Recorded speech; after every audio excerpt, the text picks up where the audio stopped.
வணக்கம். வாத்தியார் எம்ஜிஆர் என்ற நமது யூடியூப் சேனல் மூலமாக நான் உங்கள் வேல்முருகன்.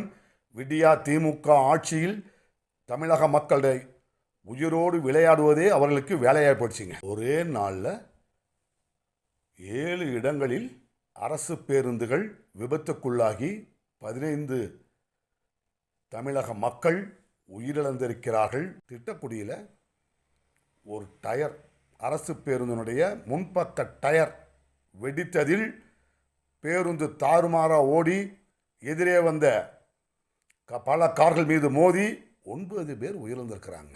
விடியா திமுக ஆட்சியில் அரசு பேருந்துகளா அல்லது தமிழக மக்களின் உயிரை பறிக்கின்ற யமனின் வாகனங்களா என்கின்ற அளவிற்கு தமிழக மக்கள் பயந்து போயிருக்கிறாங்க. இருக்கிற இந்த சொச்ச நாளிலேயாவது தமிழக அரசு பேருந்துகளை எல்லாம் நல்ல முறையில் இயக்க வேண்டும் என்று கேட்டு காணொலி நிறைவு செய்கின்றோம்.